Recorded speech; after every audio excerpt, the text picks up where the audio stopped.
Jose K Mani Roshy Augustine തർക്കങ്ങളിൽ ഇന്ന് കൂടുതൽ അണിനയ നീക്കങ്ങൾക്കു സാധ്യത. ഇരുവരും തമ്മിൽ ഇന്ന് കൂടിക്കാഴ്ച നടത്തിയേക്കുമെന്നാണ് വിവരങ്ങൾ പുറത്തുവരുന്നത്.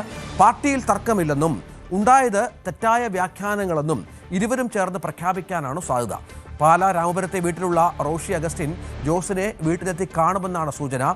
തെരഞ്ഞെടുപ്പ് പ്രതിപാദിക്കൽ നിൽക്കെ ഇനി വിവാദങ്ങൾ ഉണ്ടാവരുത് എന്നാണ് നേതാക്കളുടെ ധാരണ. ശ്രീജിത്ത് വിവരങ്ങൾ പങ്കുവെക്കുകയാണ്. ശ്രീജിത്ത്, ഇത്തവണ കൂടുതൽ അയഞ്ഞത് ജോസ് കെ മാണിയാണ് എന്നാണ് നമുക്ക് മനസ്സിലാകുന്നത്. കാരണം പലപ്പോഴും ജോസ് കെ മാണിയുടെ പ്രവർത്തനങ്ങൾ റോഷി തൻ്റെ അനിയനാണ്, ചോരത്തിളപ്പ് കൊണ്ട് മാത്രം പറയുന്നതാണ്, തന്നോട് സ്നേഹം കൊണ്ടാണ് പറയുന്നത്, തനിക്കങ്ങ് സുഖിച്ചു റോഷിയുടെ പല വാക്കുകൾ എന്നൊക്കെ പറഞ്ഞു വെക്കുന്ന ജോസ് അണിനയ നീക്കങ്ങൾ അല്ലെങ്കിൽ അത് ഒരു സമവായ ശ്രമങ്ങളിലേക്ക് ജോസാണ് കൂടുതൽ പോകുന്നതെന്ന് തോന്നുന്നു. അതിലേക്ക് റോഷിയും ഇപ്പോൾ എത്തുകയാണോ?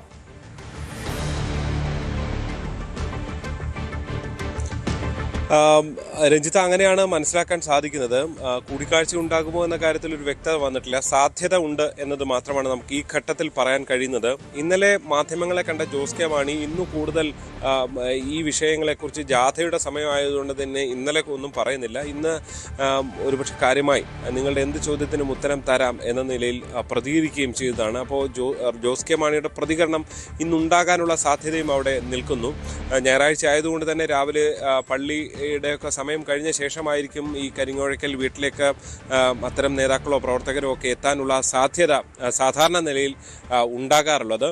എന്തായാലും ഇന്നലെ റോഷി പ്രതികരിച്ചതിലും ഒരു വെടിനിർത്തൽ എന്ന നിലയിൽ തന്നെ കാര്യങ്ങൾ എത്തിയിരുന്നു. പ്രത്യേകിച്ച് ഈ എന്താ പറയുക, ഈ തൻ്റെ നേതാവാണ് ജോസ് കെ മാണി, എവിടെ നിന്നാലും അദ്ദേഹം ജയിക്കും എന്നൊക്കെ ചൂണ്ടിക്കാണിച്ചുകൊണ്ടൊന്ന് തണുപ്പിക്കുന്നതാണ് കണ്ടത്.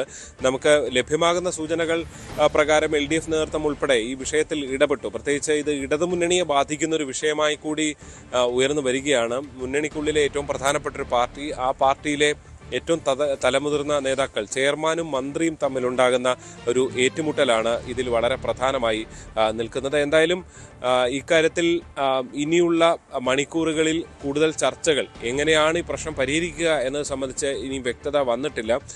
ഇങ്ങനൊരു വെടിനിർത്തലുമായി തന്നെ മുന്നോട്ട് പോയാൽ മതിയോ, അതിനപ്പുറത്തേക്ക് ഒരുപക്ഷെ പരസ്പരം കൂടിയാലോചനകൾ ഉണ്ടാകുമോ, കൂടിക്കാഴ്ചകൾ ഉണ്ടാകുമോ എന്നൊക്കെയുള്ളത് അല്പസമയം കൂടി കഴിയുമ്പോൾ നമുക്ക് വ്യക്തമാകും. രഞ്ജിത്ത്, ഇത് എങ്ങനെ ഈ റോഷി സ്ഥിരമായി 2-3 വാർത്താ സമ്മേളനങ്ങളോട് വല്ലാതെ പ്രകോപിപ്പിച്ചിട്ടും ജോസ് കെ മാണി അതിന് വഴങ്ങേണ്ടി വരുന്നത് എന്തുകൊണ്ടാണെന്ന ചോദ്യം കൂടി ഇന്നലെയൊക്കെ കേരള കോൺഗ്രസിൻ്റെ നേതാക്കൾ പ്രതികരിക്കുന്നുണ്ടായിരുന്നു നമ്മളോട്. തൻ്റെ നേതാവ് ജോസ് കെ മാണിയാണ്, പക്ഷേ അങ്ങനത്തെ പ്രവൃത്തിയല്ല റോഷിയുടെ ഭാഗത്തുണ്ടാകുന്നത് കഴിഞ്ഞ കുറേ ദിവസങ്ങളായി. അത് CPM നൽകിയ വല്ലാത്തൊരു ആത്മബലത്തിൻ്റെ പുറത്താണെന്ന് നമുക്കറിയാം. എന്തുകൊണ്ടാണ് ജോസ് ഇതിന് വഴങ്ങേണ്ടി വരുന്നത് എന്ന ചോദ്യവും സ്വാഭാവികമായും അണികൾക്കിടയിൽ ഉണ്ടാകുമല്ലോ.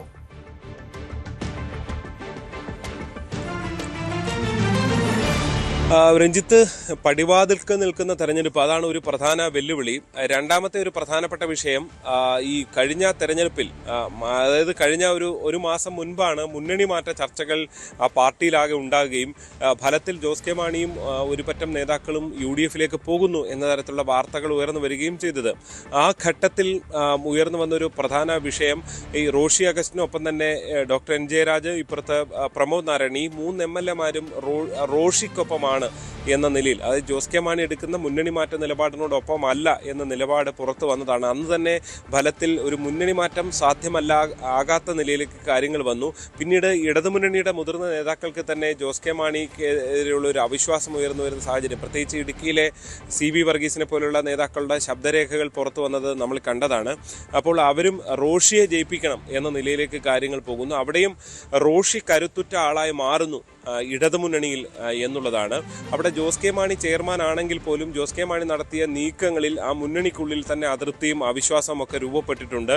ഇവിടെയാണ് ഈ പാർട്ടിയുടെ ശക്തി കേന്ദ്രമായി റോഷി ഫലത്തിൽ മാറുന്നത്. നമുക്കറിയാം, ഈ ഒരു സർക്കാർ വന്നപ്പോൾ തന്നെ, കഴിഞ്ഞ തെരഞ്ഞെടുപ്പിൽ ജോസ് കെ മാണി പരാജയപ്പെട്ടപ്പോൾ തന്നെ തൊട്ടിപ്പുറത്ത് റോഷി അഗസ്റ്റിൻ ഒരു അധികാര കേന്ദ്രമായി മാറുമോ എന്ന തർക്കങ്ങൾ ഉണ്ടായിരുന്നു, എന്ന സംശയങ്ങൾ ഉണ്ടായിരുന്നു. അതിൻ്റെ ഭാഗമായി കൂടിയാണ് എല്ലാ കാര്യങ്ങളും ചെയർമാൻ വഴിയാണ് മന്ത്രിയിലേക്ക് പോകേണ്ടത് എന്ന നിലയിലേക്ക് കാര്യങ്ങൾ എത്തുന്നു. അങ്ങനെ ഇവിടെ എത്തി ജനങ്ങൾ ചെയർമാൻ വഴി മന്ത്രിയെ കാണുന്ന നിലയിലേക്ക് കാര്യങ്ങളൊക്കെ കൊണ്ടുപോയതാണ്. അതാണ് ഈ ഒരു അവസാന ഘട്ടത്തിൽ അത് തിരിഞ്ഞു മറിഞ്ഞു പോകുന്നത് എന്നുള്ളതാണ്. അതിന് ഈ പറഞ്ഞതുപോലെ ഈ റോഷി അഗസ്റ്റിൻ മാത്രമല്ല കാരണം, ജോസ് കെ മാണി ഉൾപ്പെടെ നടത്തിയ ചില നീക്കങ്ങൾ അത് വിജയം കാണാതെ വരികയും അത് മുന്നണിയിലെ മുഴുവൻ പാർട്ടിയിലെ മുഴുവൻ MLA-മാരുടെയും വിശ്വാസത്തോടു കൂടി മുന്നോട്ട് കൊണ്ടുപോകാൻ കഴിയാത്തൊരു സാഹചര്യം രൂപപ്പെട്ടതാണ് അവിടെ വലിയ പ്രതിസന്ധിയായി മാറിയത് എന്നുള്ളതാണ് എടുത്ത് കാണാൻ സാധിക്കുന്നത്.